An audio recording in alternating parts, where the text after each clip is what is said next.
Well, Kevin Stefanski, again, was asked earlier today if playing Baker Mayfield, this season, through being banged up, put the Browns in the best position to win games.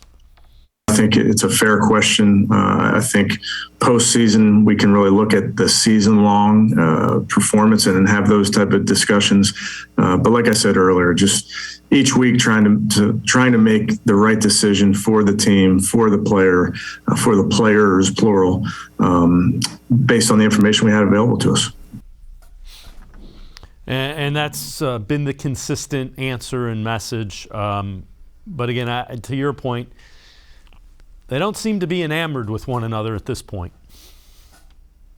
No, not at all. I think there's something there. I've been there in terms of not.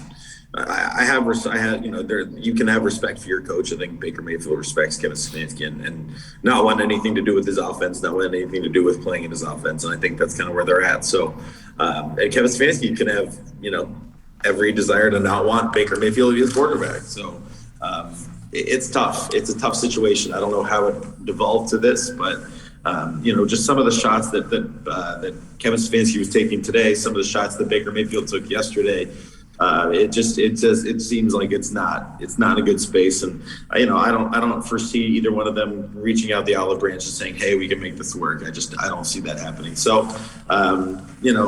somebody, I think it was Jake Trotter of ESPN, asked Kevin Stefanski, if you're not willing to put Nick Chubb in the game with a rib injury, then why is Baker Mayfield out there with all of his injuries and getting, demolished by the Steelers? It seems to be a little bit of a double standard.